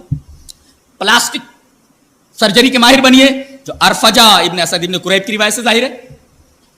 اور اسی طریقے سے آپ حجامت کے میدان میں اتریے, آپ بہترین حجام بنیے. حجام کا مطلب نہیں یہ ہیئر ڈریسر جو بال کاٹتے, حجام کا مطلب پچنا لگانے والا, سینگی لگانے والا, کامیاب کپنگ تھراپی کا ماہر. اس کے اندر آپ مہارت حاصل کیجئے. اسی طریقے سے آپ ہومیوپیتھی کی طرف آئیے, اس کی طرف بھی نبی کریم صلی اللہ علیہ وسلم نے ہماری رہنمائی فرمائی ہے. اور ہومیوپیتھی جانتے ہیں اس کو علاج بالمثل کہا جاتا ہے. یعنی اگر آدمی جل گیا, جلنے کے بعد ہاتھ کے اوپر مثلا آبلے آ گئے, تو اب ہاتھ کو آگ سے سینکا جائے, یہ طریقہ علاج بالمثل کہا جاتا ہے. غالب کے بقول کے حریفے مطلب مشکل نہیں فسون نیاز, دعا قبول ہو یا رب کہ عمر خضر دراز. اس میں اشارہ ہے علاج بالمثل کی طرف. اور نبی کریم صلی اللہ علیہ وسلم نے یہ تھیری ہمارے سامنے ایک حدیث کی روشنی میں رکھی ہے. حدیث بہت پیاری ہے, حدیث میں پڑھتا ہوں. وان انس بن مالک رضی اللہ تعالی عنہ ان رجلا اتى النبي صلى الله عليه وسلم فقال اخي يشتكي بطنه فقال اسقه عسلا ثم اتاه الثانية فقال اسقه عسلا ثم اتاه الثالثة فقال اسقه عسلا ثم اتاه فقال قد فعلت فقال صدق الله وكذب بطن اخيك اسقه عسلا فسقاه فبرأ. رواہ البخاری فی کتاب الطب. حضرت امام بخاری حدیث پاک کو ایسے کتاب الطب کے اندر لائے جو علاج بالمثل کی طرف, ہومیوپیتھی جو طریقہ علاج ہے اس کی طرف رہنمائی فرمائی ہے کہ حضرت ابو سعید فرماتے ہیں، مان ابی سعید الخدری رضی اللہ تعالیٰ، ان سے مروی ہے روایت، حضرت ابو سعید خدری فرماتے ہیں کہ ایک آدمی جناب محمد رسول اللہ صلی اللہ علیہ وسلم کی جناب میں آیا اور اس نے کہا کہ اے اللہ کے رسول، میرے بھائی کا پیٹ چل رہا ہے اور بند نہیں ہو رہا ہے، تو آپ نے فرمایا اس کو شہد پلا. اس نے شہد پلایا، پھر بھاگا ہے، کہا کہ اللہ کے رسول شہد پلا دے، ٹھیک نہیں ہو رہا ہے، وہ تو بڑھتا جا رہا ہے. کہا کہ شہد پلا. پھر تیسری مرتبہ آیا، کہا کہ وہ ٹھیک نہیں ہو رہا ہے، آپ نے کہا شہد پلا. چوتھی مرتبہ جب آیا، کہا کہ اللہ کے رسول فقط قد فعلت، تو میں کر چکا، وہ ٹھیک نہیں ہو رہا ہے، شہد پلاتا جا رہا ہوں، ٹھیک نہیں ہو رہا ہے. نبی کریم صلی اللہ علیہ وسلم فرمایا صدق اللہ، اللہ تعالیٰ نے سچ کہا. وَكَذَبَ بَطْنُ أَخِيكَ، تیرے بھائی کا پیٹ جھوٹا ہے. میں یہاں رک کر کے ان دونوں ٹکڑوں کے اوپر بحث کرنا چاہتا ہوں. نبی کریم صلی اللہ علیہ وسلم نے یہ کیوں کہا صدق اللہ، اللہ نے سچ کہا؟ آخر یہ کس طرف اشارہ ہے؟ در حقیقت اشارہ ہے اس آیت کی طرف. چلیے وہ آیت پڑھ لیتے ہیں.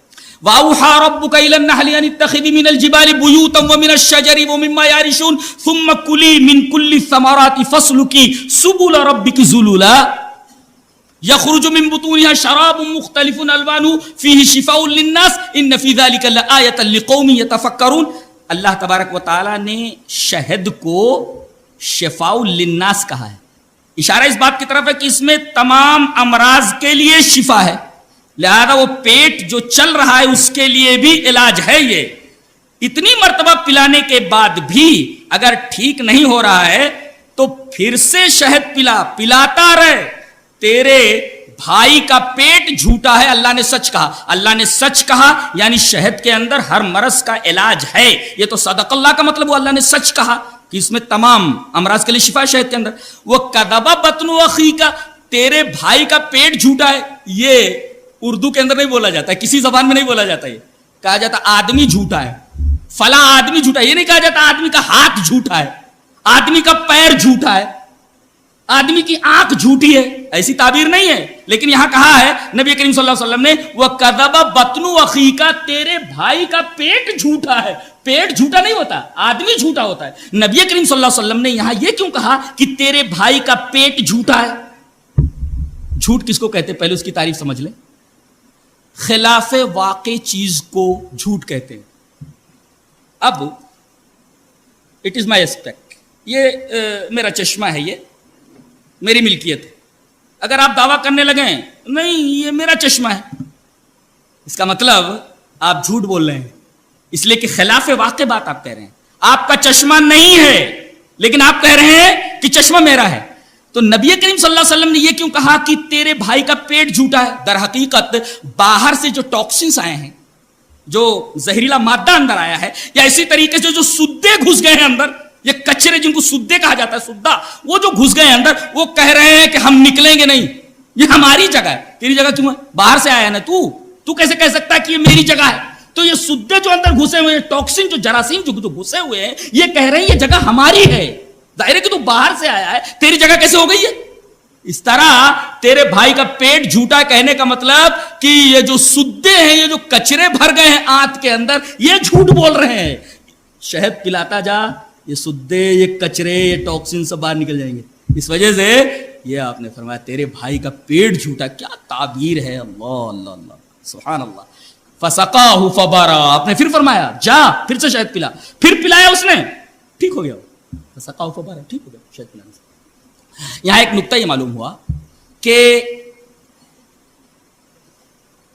شہد جو ہے یہ بہترین پریزرویٹو ہے.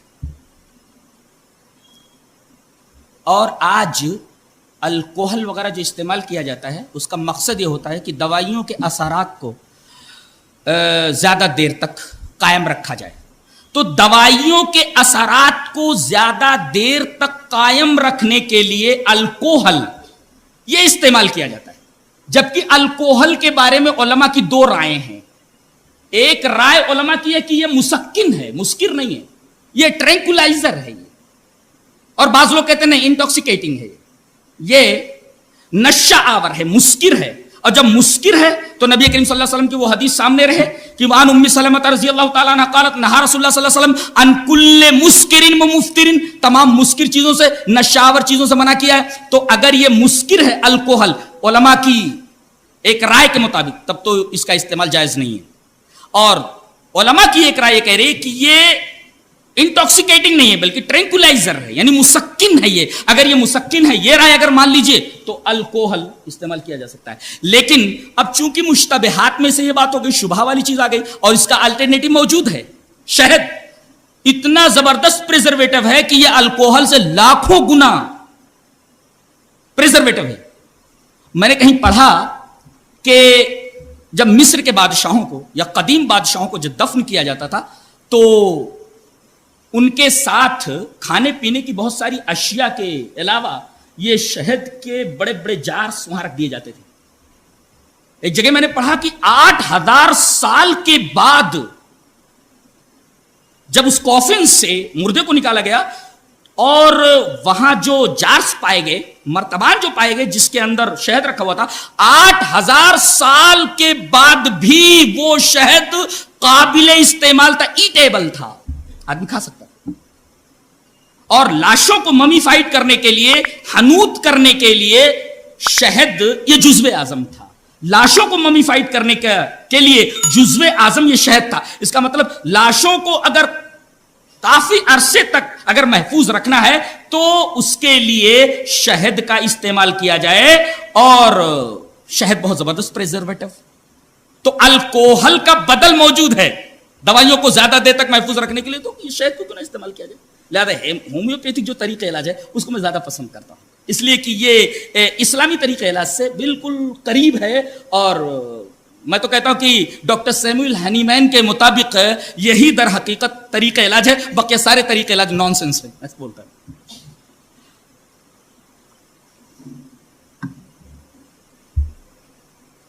تو یہ ہومیوپیتھی طریقہ علاج ہے جس کو علاج بالمثل کہتے ہیں. بقیہ یونانی طریقہ علاج ایلوپیتھک تو ہو گیا. ایلوپیتھک کا معاملہ ایسا ہے، جیسے ہمارے ڈاکٹر ہیں ان کو معاملہ ایسا ہے کہ جراثیم اندر آ گئے، اب وہ یہ نہیں دیکھتے کہ کیوں آئے ہیں، وہ جراثیم اندر آ گئے ہیں نا، اب ان کو مارا کیسے جائے، کل کیسے کیا جائے. اب وہ دوائیاں دیتے ہیں ان کو کل کرنے کی. اب وہ دوائیاں انہوں نے دی، کچھ جراثیم مر کے کچھ باقی ہیں، اب ان کو مارنے کے لیے مزید دوا، کچھ بچ گئے، ان کو مارنے کے لیے مزید دوا، کچھ بچ گئے. مریض عشق پر رحمت خدا کی، مرض بڑھتا گیا جو دوا کی، اندرونی جو اعضاء ہیں وہ مزمحل ہوتے جا رہے ہیں، کمزور ہوتے جا رہے ہیں، اور دوائی بڑھ رہی ہے، دوائیاں دیتے جا رہے ہیں. تو یہ ایلوپیتھک طریقہ علاج، جراثیم مار دیے جائیں. اچھا یونانی طریقہ علاج کیا ہے؟ وہ اخلاق اربعہ سے بحث کرتے ہیں، سودا صفرا بلغم دم، ان 4 اخلاق سے بحث کرتے ہیں. وہ کیا کرتے ہیں؟ وہ کوئی خلط اگر غیر معتدل ہو گیا تو اس خلط کو جو غیر معتدل ہو گیا ہے اس کو معتدل کرنے کی کوشش کرتے ہیں، یعنی وہ اسباب کے اوپر نظر کرتے ہیں، کس سبب سے یہ بیماری آئی ہے. یہ فرق ہو جاتا ہے ایلوپیتھک طریقہ علاج میں اور یونانی طریقہ علاج میں. وہ اسباب کے اوپر بحث کرتے ہیں، وہ ڈائریکٹ جراثیم کو مارنے کے اوپر اتارو ہو جاتے ہیں. یہ فرق ہو جاتا ہے. وہ اخلاق اربعہ سے بحث کرتے ہیں اور خلط کو معتدل کرتے ہیں اگر غیر معتدل ہو گیا ہے تو علاج بالمثل، علاج بالضد، اور علاج بالحجامہ، سرجری سے علاج، پلاسٹک سرجری، ان تمام چیزوں کا ثبوت نبی پاک صلی اللہ علیہ وسلم کی احادیث شریفہ کے اندر موجود ہے.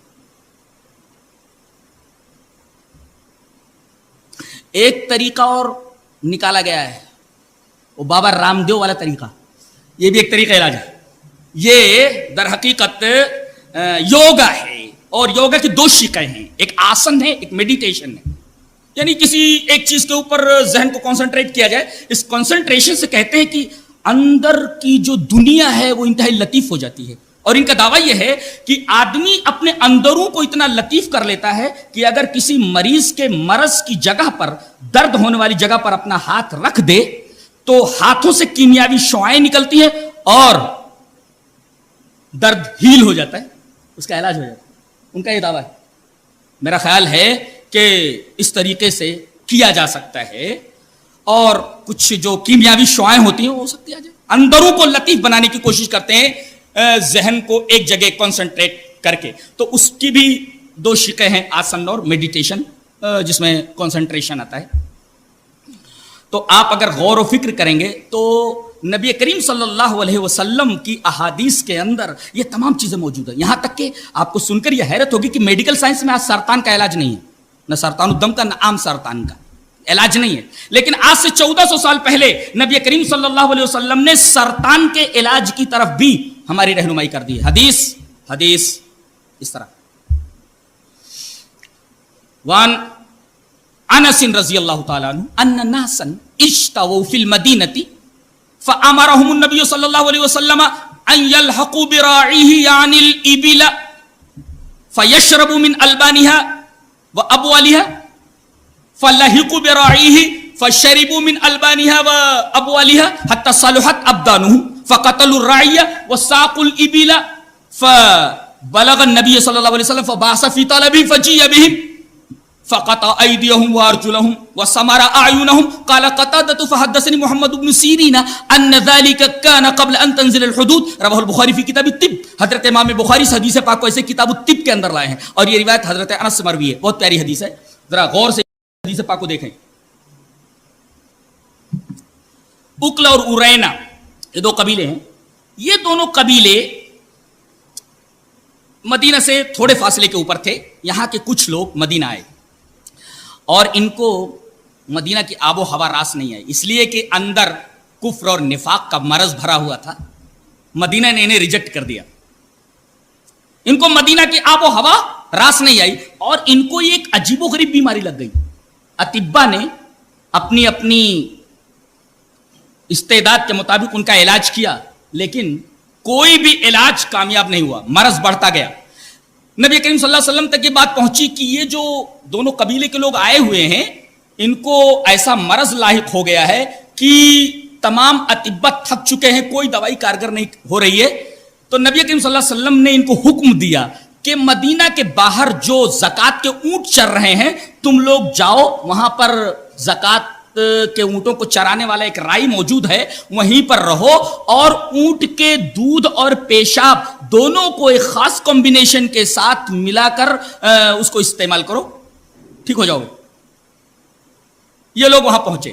فشربوا من البانها وابوالها, لبن کی جمع البان دودھ ملک اور بول کی جمع ابوال یعنی پیشاب, اس کا یورین. ان دونوں کو ملا کر کے اونٹ کے پیشاب کو اور دودھ کو ایک خاص کمبینیشن کے ساتھ جیسا کہ نبی کریم صلی اللہ علیہ وسلم نے ان کو حکم دیا تھا انہوں نے پیا. حتی صلحت ابدانہم, ٹھیک ہو گئے وہ.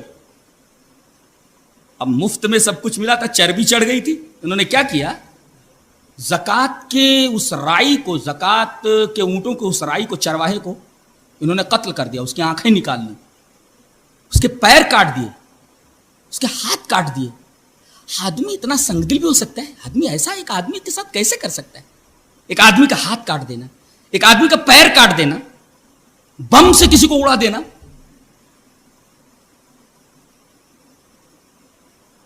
آنکھوں میں سلائی پھیر دینا. ایک انسان کے ساتھ ایسا کیسے کر سکتا ہے؟ لیکن انہوں نے کیا. فقتلوا الراعی, رائی کو انہوں نے قتل کر دیا, ہاتھ پیر کاٹ دیا, آنکھیں نکال لی, سلائی پھیر دی آنکھوں میں. اور اونٹ جو ہے وہ ہانک کر کے لے گئے. نبی کریم صلی اللہ علیہ وسلم تک یہ بات پہنچی. فبلغ النبی صلی اللہ علیہ وسلم, آپ نے حکم دیا ان کو پکڑ کر کے لاؤ. فبعث فی طلبهم, ان کی تلاش میں صحابہ کرام نکلے. فجیء بهم, ان کو پکڑ کر کے لایا گیا. نبی کریم صلی اللہ علیہ وسلم نے حکم دیا ان کے ہاتھ کاٹ دیے جائیں, ان کے پیر کاٹ دیے جائیں, ان کی آنکھوں میں سلائی پھیر دی جائے. یہ حدیث پاک ہے. یعنی ان کی بیماری کا کوئی علاج اس وقت موجود نہیں تھا. نبی کریم صلی اللہ علیہ وسلم نے یہ علاج تجویز کیا کہ اونٹ کا دودھ اور پیشاب ایک خاص کمبینیشن کے ساتھ جا کر کے استعمال کرو, ٹھیک ہو جاؤ گے. ٹھیک ہو گئے وہ. بعد میں انہوں نے کیا کیا وہ ایک الگ بات ہے. استدلال یہ کرنا اس حدیث پاک سے کہ یہ جو آپ نے طریقے علاج بتایا یہ طریقے علاج کارگر ثابت ہوا. اور آج ابھی 3-4 مہینہ پہلے اخبار میں آیا, غالباً ٹائمز آف انڈیا کا اور انٹرنیٹ پر بھی ہے, اس میں لکھا ہے کہ camels milk and urine to treat cancer. یہ ہیڈنگ ہے, camels milk and urine to treat cancer. یعنی اونٹ کے دودھ اور پیشاب کو ایک خاص کمبینیشن کے ساتھ استعمال کرنے سے کینسر کا مرض دور ہو جاتا ہے. یہ تحقیق ڈاکٹر فاتن ایک لڑکی ہیں ایک خاتون ہیں, انہوں نے اس کو شروع کیا, اور یہ تحقیق جب آگے بڑھی تو this research had started at Sharjah university and completed at the cancer institute in Baghdad. Baghdad کے کینسر انسٹیٹیوٹ کے اندر یہ تحقیق مکمل ہوئی, اور وہ دن دور نہیں جب کینسر کا ایک تیر بہدف علاج یہ بازار میں آ جائے, اور انہوں نے اسی اونٹ کے دودھ اور پیشاب کے کمبینیشن کے اوپر تحقیق کی ہے, اور جلد ہی وہ دوا بازار کے اندر آنے والی ہے. یہ تحقیق شارجہ یونیورسٹی سے شروع ہوئی اور کینسر انسٹیٹیوٹ ان بغداد کے اندر یہ تحقیق مکمل ہوئی, اور مائس کے اوپر انہوں نے اس تحقیق کو مکمل کیا ہے. چوہوں کے اندر سرطان کے جراثیم ڈالے گئے, اور اس کے بعد اس کمبینیشن کو انجیکٹ کیا گیا. انجیکٹ کرنے کے بعد یہ جو تحقیق تھی, یہ جو علاج تھا, ٹرن ٹو بی 100% سکسیسفل. سارے جراثیم مر گئے جو انجیکٹ کیے گئے تھے مائس کے اندر. آج سے 1400 سال پہلے جناب محمد رسول اللہ صلی اللہ علیہ وسلم نے اس حدیث پاک میں کینسر کے ٹریٹمنٹ کی طرف اشارہ فرما دیا تھا. تو آپ ایک طرف خاتم الانبیاء ہیں تو دوسری طرف آپ خاتم الاطباء ہیں. کیسے کیسے آپ نے علاج بتائیں. آج کل طرح طرح کے ٹوتھ پیسٹ نکلتے ہیں, اور وہ ایڈورٹائز والے کتنا پیسہ لیتے ہیں, اور کیا ہوتا ہے. ایک سیدھا سادہ طریقہ علاج جناب محمد رسول اللہ صلی اللہ علیہ وسلم نے بتایا ہے. اللہ اکبر, کتنا پیارا علاج ہے کہ منہ کی جتنی بیماریاں ہیں اور دانتوں کے جتنے بھی پرابلمز پیدا ہوتے ہیں وہ منہ کی گندگی اور منہ کی بدبو کی وجہ سے پیدا ہوتے ہیں. تو کیا کیا جائے, اس سلسلے میں یہ حدیث پاک دیکھیں. حدیث اس طرح وان ابی ہریرہ رضی اللہ تعالی عنہ ان رسول اللہ صلی اللہ علیہ وسلم قال لولا ان اشق علی امتی او علی الناس لامرتهم بالسواک مع كل صلاة. رواہ البخاری فی کتاب الجمعہ. حضرت امام بخاری رحمۃ اللہ علیہ بخاری شریف کے اندر اس حدیث پاک کو کتاب الجمعہ کے اندر لائے. کتنی پیاری حدیث ہے. حضرت ابو ہریرہ فرماتے ہیں کہ جناب محمد رسول اللہ صلی اللہ علیہ وسلم نے ارشاد فرمایا کہ اگر میری امت پر یہ چیز انتہائی شاق مشقت میں ڈالنے والی نہ بن جاتی تو میں حکم دے دیتا کہ ہر نماز کے وقت مسواک کرنا ضروری ہے. یہ میرا حکم ہو جاتا. یہ اشارہ ہے اس بات کی طرف کہ آدمی کم سے کم 5 نمازوں کے وقت میں سے 1-2 نماز کے وقت تو مسواک کر ہی لے. آپ نے تو فرمایا تھا ما کل صلات, ہر نماز کے وقت میں مسواک کرنا ضروری قرار دے دیتا. اور بار بار مسواک کرنے کی وجہ سے منہ کے اندر جو بدبو ہے, منہ کے اندر جو جراثیم ہیں, یہ باہر نکلتے رہیں, اور اس طریقے سے منہ صاف رہے, دانت اچھے رہے. ایک سیدھا سادہ طریقہ علاج جناب محمد رسول اللہ صلی اللہ علیہ وسلم نے دانتوں کو بتایا اور منہ کی صفائی کے لیے بتایا. سر کے علاج کے لیے آپ نے دیکھا کہ کیا کیا چیزیں نبی کریم صلی اللہ علیہ وسلم نے بتائیں. اب ہم ذرا یہاں سے ایک ٹرن لیتے ہیں اور اس حدیث کی طرف آتے ہیں. پہلے اس حدیث پاک کو آپ کے سامنے پیش کر دوں, اس کے بعد بحث کروں. وعن ابی الدرداء رضی اللہ تعالی عنہ قال قال رسول اللہ صلی اللہ علیہ وسلم ان اللہ انزل الداء والدواء وجعل لكل داء دواء فتداووا ولا تداووا بحرام. رواہ ابو داؤد فی کتاب الطب. حضرت امام ابی داؤد اس حدیث پاک کو اسے کتاب الطب میں لائے. راوی حضرت ابو درداء ہے. حضرت ابو درداء فرماتے ہیں کہ رسول اللہ صلی اللہ علیہ وسلم نے ارشاد فرمایا بے شک اللہ تعالی نے بیماری بھی نازل فرمائی ہے اور دوا بھی نازل فرمائی ہے, اور ہر بیماری کے لیے دوا بنا دی ہے. تو دوا کرو مگر دیکھو حرام سے دوا مت کرنا. اچھا, اب سوال یہ پیدا ہوتا ہے کہ بہت ساری ادویہ میں حرام چیزیں ملی ہوتی ہیں, تو کیا ان کا استعمال ناجائز ہے؟ جیسے ڈائبٹیز پیشنٹ کو جو انسولین دیا جاتا ہے وہ سور سے تیار ہوتا ہے, وہ دیا جاتا ہے. اسی طرح کبھی کبھی دل کے جو والو ہیں, سمام جس کو بولتے ہیں عربی میں, صاد میم ڈبل میم الف میم, سمام والو, جو دل کے سمام دل کے والو خراب ہو جاتے ہیں تو سور کے دل کے سمام سے اس کو چینج کیا جاتا ہے. اور نبی کریم صلی اللہ علیہ وسلم نے کیا فرمایا, ولا تداووا بحرام, حرام چیز سے دوا مت کرو. دوا کی اجازت ہے مگر حرام چیز سے دوا نہ کرو, اس لیے کہ حرام چیز کے اندر شفا ہی نہیں ہے. اچھا, تو اب یہ جو ڈائبٹیز پیشنٹ کو یہ حرام دوا دی جاتی ہے, یا والو کو سور کے دل کے والو سے بدل جاتا ہے, سمام سے بدلا جاتا ہے, یہ کہاں تک صحیح ہے؟ تو اس سلسلے میں نبی پاک صلی اللہ علیہ وسلم نے ہماری رہنمائی فرمائی ہے, اور قرآن نے ہماری رہنمائی کی ہے کہ دو شرطوں کے ساتھ حرام ادویہ سے علاج کیا جا سکتا ہے. پہلی شرط یہ کہ مریض کو اس دوا کے استعمال کرنے ہی سے فائدہ ہوگا. پہلی شرط یہ. اور دوسری شرط یہ ہے کہ اس کا آلٹرنیٹو موجود بازار میں نہ ہو. یہ دو شرطیں ہیں کہ اس کے علاوہ کوئی دوا موجود نہیں ہے اور اس کا استعمال کرنا مریض کے لیے ضروری ہے. ان دو شرطوں کے ساتھ آدمی حرام ادویہ سے علاج کر سکتا. ہاں یہاں ٹھہر کر آپ ایک اعتراض کر سکتے ہیں کہ جب نبی کریم صلی اللہ علیہ وسلم نے یہ فرمایا کہ حرام چیزوں سے تداوی مت کرو، علاج مت کرو، اس لیے کہ حرام چیز میں شفا ہی نہیں ہے، تو اگر آدمی ان دو شرطوں کو بھی ملحوظ رکھ کر کے اگر حرام چیز سے علاج کرتا ہے تو وہ حرام ہی چیز ہوئی نا، شفا کیسے ہوگی؟ اس سلسلے میں حضرت علامہ ابن حزم ظاہری نے بہت پیاری بات کہی ہے کہ اس آیت کریمہ کے اوپر نظر ڈالیے. اللہ نے فرمایا انما حرم علیکم المیتۃ والدم ولحم الخنزیر وما اہل به لغیر اللہ فمن اضطر غیر باغ ولا عاد، کہ بے شک اللہ تبارک و تعالی نے حرام کر دیا تمہارے لیے مردار، تمہارے لیے خون، تمہارے لیے سور کا گوشت اور وہ چیز جو غیر اللہ کے نام منسوب ہو جائے. اور جب آدمی اضطرار کی کیفیت میں ہو جائے، استرار وہی میں نے بتایا کہ مریض کو وہی دوا سوٹ کرے گی اور دوسرے کو اس کا آلٹرنیٹو موجود نہیں ہے، تو جب استرار ہو جائے تو استعمال کر سکتا ہے. تو استرار کی کیفیت میں اگر استعمال کرے تو حرام ہی تو ہے. تو حضرت علامہ فرما رہے ہیں، علامہ ابن حزم ظاہری، کہ استرار کی کیفیت میں وہ حرام چیز اس کے لیے حلال ہو گئی اور حلال چیز میں تو شفا ہے. کیا نکتہ بیان کیا ہے. میں تو بہت حیران تھا کہ سچ مچ جب نبی نے حرام چیز میں شفا رکھی ہی نہیں ہے تو پھر یہ ان شرائط کے ساتھ حرام چیز اگر استعمال کر لی جائے تو شفا ہے کہاں؟ انہوں نے یہ بتایا کہ استرار کی کیفیت میں ایک چیز جو ایک شخص کے لیے حرام تھی، استرار کی کیفیت میں وہ حلال ہو گئی اور حلال میں اللہ نے شفا رکھی ہے. لہذا وہ اعتراض کوئی آدمی کر سکتا ہے، اس کا یہ جواب ہے. اب الکوہل اگر مکس ہے اور علماء کی ایک جماعت کے مطابق کہ وہ مسکر ہے، اگر اس کا الٹرنیٹو موجود ہے تو اس کو استعمال کر لیجیے، اس کو چھوڑ دیجیے. لیکن اگر بازار میں اس کا الٹرنیٹو موجود نہیں ہے تو آپ استعمال کر سکتے ہیں، اس کی اجازت ہے.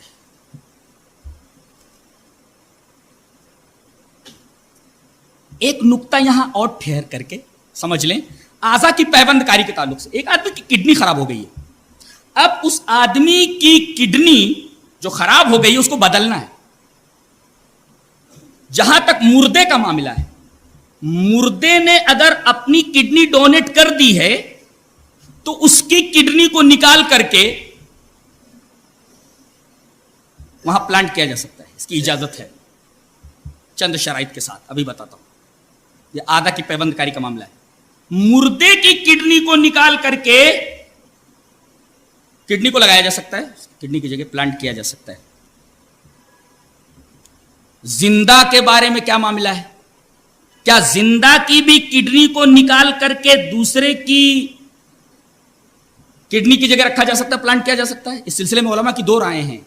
ایک رائے تو یہ ہے کہ یہ تو ایسا ہوا کہ ایک آدمی تو بیمار ہے ہی، اس کی ایک کڈنی نکالنے کے بعد بھی یہ دوسرا مریض آپ نے بنا دیا، لہذا ایک مریض تو تھا ہی دوسرا مریض بن گیا، لہذا زندہ کی کڈنی نکالنا یہ جائز نہیں ہے. بعض لوگوں نے یہ کہا.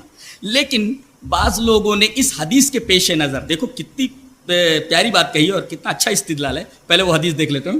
وعن ابی ہریرہ رضی اللہ تعالی عنہ عن النبی صلی اللہ علیہ وسلم قال ان فی کل شیء مما تداؤون به خیر ففی الحجامہ. سب سے بہترین علاج حجامت کا ہے. اور حجامت کا کیا معاملہ ہوتا ہے کہ نشتر لگا کر کے رگ کے اوپر خراب خون کو نکال لیا جاتا ہے. تو ایک نقطہ یہ معلوم ہوا کہ کبھی خون نکالنے کی ضرورت پڑے تو خون نکال لیا جاتا ہے. اس حدیث کو اگر وسعت دے دی جائے تو آدمی اگر اپنا بلڈ ڈونیٹ کسی کو کرتا ہے تو اس حدیث کی روشنی میں کسی انجرڈ اور کسی مجروح آدمی کو اپنا خون دے سکتا ہے اس حدیث پاک کی روشنی میں. اور یہ ایک طریقے کا ایثار ہوگا. تو بعض لوگوں نے کہا کہ یہ بھی ایک طریقے کا ایثار ہے کہ آدمی اپنی کڈنی کسی کو دے دے. لیکن بعض لوگوں نے کہا کہ چونکہ معاشرے میں ایک اور مریض پیدا کرنا ہے لہذا زندہ کی کڈنی کو نکالنا صحیح نہیں ہے, ناجائز ہے. ہاں, مردہ کی کڈنی یہ نکال کر کے لگایا جا سکتا ہے. کیوں؟ اس لیے کہ اب متبرع کو, یعنی جو مردہ ہے جس نے اپنا گردہ ڈونیٹ کر دیا ہے, اس کو اس چیز کی ضرورت نہیں رہ گئی. اچھا, دوسرے آدمی کو اگر دے دیا جائے تو قرآن کی تلاوت کرے گا, نیکیاں کرے گا, ایک اچھی چیز ہوگی. یہاں ایک سوال پیدا ہو سکتا ہے کہ مردے کے جسم کو چیر کر کے کڈنی نکالنا, ایک چیز کم کر دینا, یہ کوئی مسئلہ تو نہیں ہے؟ اور مسئلہ حرام ہے اسلام میں. جیسے آپ کے چچا محترم حضرت حمزہ رضی اللہ تعالیٰ عنہ کے ساتھ ہندا نے کیا کیا تھا؟ دل چیر کر کے نکال لیا تھا. منہ میں ڈال کر کے دل کو چبا کر کے جب بدمزہ معلوم ہوا تو اس نے تھوک دیا, ناک کاٹ لیا تھا, آنکھیں نکال لی تھی. تو یہ آنکھیں نکالنا, ناک کاٹ لینا, دل چیر کر کے نکال لینا, یہ در حقیقت مسئلہ ہے. اور مسئلہ سے نبی کریم صلی اللہ علیہ وسلم نے منع فرمایا. تو کہیں ایسا تو نہیں کہ ایک متبرع نے جس نے کڈنی ڈونیٹ کی اس کے جسم کو کاٹ کر کے کڈنی نکالنا مسئلہ تو نہیں ہے؟ اس کا جواب ایک بہت ہی پیارا میں نے پڑھا, وہ اس آدمی کے حوالے سے آپ تک کہ بعض, یہ شریعت کا ایک اصول ہے کہ بعض چیزیں جو عام حالات میں جائز نہیں ہوتی خاص حالات کے اندر جائز ہو جاتی ہیں. یہ نقطہ یاد رکھیے. یہ اسلام کے قوانین میں بڑی زبردست لچک ہے کہ ایک چیز عام حالات میں جائز نہیں ہے مگر خاص حالات میں وہ چیز جائز ہو جاتی ہے. اس پر ایک عجیب و غریب واقعہ میں نے پڑھا کہ فاتح شام حضرت عمر ابن عاص رضی اللہ تعالیٰ عنہ, پورا شام انہوں نے فتح کیا, انہی کے کمان کے اندر پورا شام فتح ہوا ہے.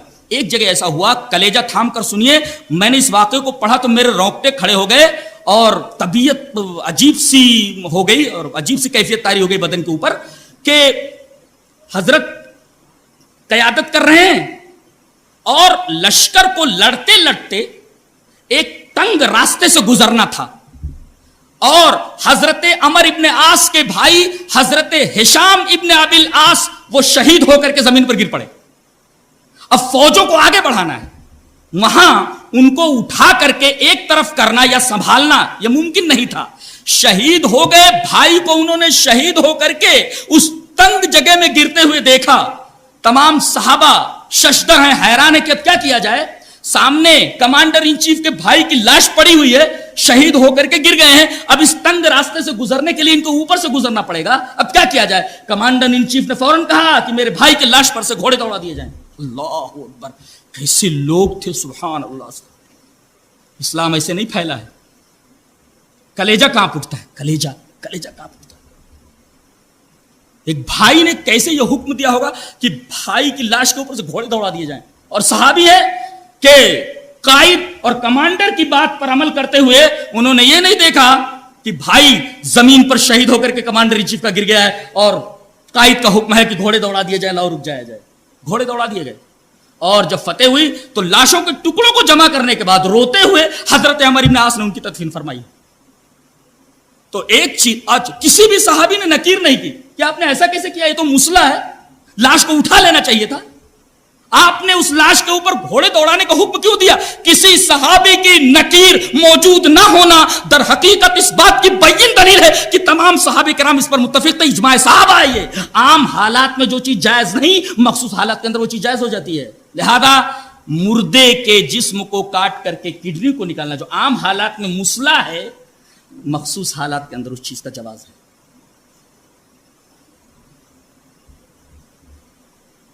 یہ تو اعضا کی پیوند کاری کا معاملہ تھا.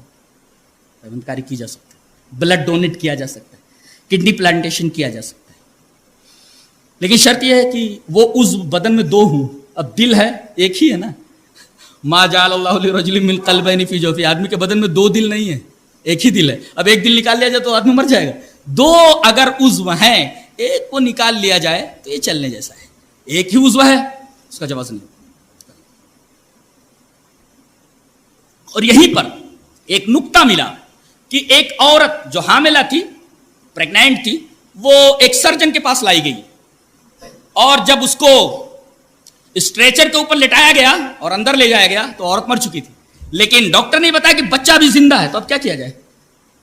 عورت کے پیٹ کو پھاڑ کر کے بچے کو نکال لیا جائے. جو چیز عام حالات میں جائز نہیں، خاص حالت کے اندر وہ چیز جائز ہوگی، بچہ نکال لیا جائے. یہ نقطہ ملا. تو فتداو ولا تداو بحرام، یہ امام ابی داؤد جو اس حدیث کو کتاب الطب میں لائے ہیں، اس حدیث کی روشنی میں ہمیں یہ ساری باتیں معلوم ہیں. آخری بات وہ یہ کہ طفل الانابی، ٹیسٹ ٹیوب بیبی، جیسے ہر آدمی کی خواہش ہوتی ہے کہ میری اولاد، میرے بچے ہوں، لیکن کافی عرصہ گزر گیا اور اس کی امید باقی نہیں رہی. تو اب یہ جو جدید طریقہ ہے کہ عورت کے بویضہ کو لے کر اور مرد کے مادے تولید کو لے کر ایک دوسری جگہ فرٹیلائز کیا جائے، اس کا جواز ہے. یہ طفل الانبوب کہتے ہیں اس کو، ٹیسٹ ٹیوب بیبی. انبوب کہتے ہیں نلی کو. تو طفل الانابیب، ٹیسٹ ٹیوب بیبی، یعنی عورت کے بویضہ کو لے کر اور مرد کے مادے تولید کو ملا کر کے ایک جگہ اس کو فرٹیلائز کیا جائے، اس طرح بچہ حاصل کیا جائے. اور بچہ حاصل کرنے کی تمنا ہر ایک کو ہوتی ہے، لہذا کیا اس کا جواز ہے؟ جی ہاں، اس کا جواز ہے، لیکن ایک شرط ہے اس کے لیے. بس یہ شرط اگر پائی جائے تو جائز ہے، بقیہ اس شرط کے علاوہ اس چیز کا جواز نہیں ہے. شرط کیا ہے؟ بیوی کا بویضہ ہو، شوہر کا مادہ تولید ہو اور بیوی ہی کے رحم کے اندر اس کو فرٹیلائز کیا جائے. بقیہ اس کے علاوہ جتنی صورتیں سب حرام ہیں. مثلا ایک صورت بتاتا ہوں میں کہ بیوی کا بویضہ ہے اور اجنبی مرد کا مادہ تولید ہے، حرام ہے. جتنی شکلیں ہیں سب حرام، صرف ایک شکل کے علاوہ. وہ شکل یہ ہے کہ عورت بیوی کا بویضہ اور اس کے شوہر کا مادہ تولید اور اس کو فرٹیلائز کیا جائے خود بیوی کے رحم کے اندر. اس صورت کے علاوہ کوئی صورت جائز نہیں ہے. ایک اہم بات اور آپ کے سامنے پیش کر دوں. وہ اہم بات یہ ہے، فیملی پلاننگ کے تعلق سے لوگ سوال کیا کرتے ہیں کہ فیملی پلاننگ کیسا، اس کا جواز کیسا ہے؟ کیا اس بارے میں بھی جناب محمد رسول اللہ صلی اللہ علیہ وسلم نے یا اسی طریقے سے شریعت مطہرہ نے کوئی رہنمائی کی ہے؟ جی ہاں، اس سلسلے میں ایک رہنمائی ملتی ہے کہ شرط یہ ہے کہ عورت کی صحت کو اور زندگی کو اگر خطرہ لاحق ہے، یہ ایک شرط ہے. دو شرطیں بھی مناسب، عورت کی صحت کو خطرہ ہو یا عورت کی زندگی کو خطرہ ہو، یا دونوں کو ملا لیجئے، ایک بنا لیجئے. عورت کی زندگی اور صحت کو اگر خطرہ ہے تو فیملی پلاننگ کی جا سکتی ہے. لیکن فیملی پلاننگ کا مطلب آپ سمجھتے ہیں، ایک دم ختم نہیں کر دینا ہے اس کو، کچھ دنوں کے لیے اس کو روک دینا ہے. اور عزل اس کا طریق تھا زمانے نبوی کے اندر اور اس سے پہلے زمانے جاہلیت کے اندر. تو اگر عورت کی زندگی اور صحت کو کوئی خطرہ لاحق ہو تو کچھ دنوں تک فیملی پلاننگ کی جا سکتی ہے. اس کی دلیل بہت ساری آیتیں ہیں. وَلَا تَقْتُلُوا أَنفُسَكُمْ، اپنے آپ کو قتل مت کرو. يُرِيدُ اللَّهُ بِكُمُ الْيُسْرَ وَلَا يُرِيدُ بِكُمُ الْعُسْرَ، اللہ تمہارے ساتھ آسانی چاہتا ہے، تمہارے ساتھ مشکل نہیں چاہتا. تو ان تمام آیات کی روشنی میں فیملی پلاننگ چند شرائط کے ساتھ، اور بنیادی شرط وہی ہے عورت کی زندگی اور اس کی صحت کو خطرہ لاحق ہو.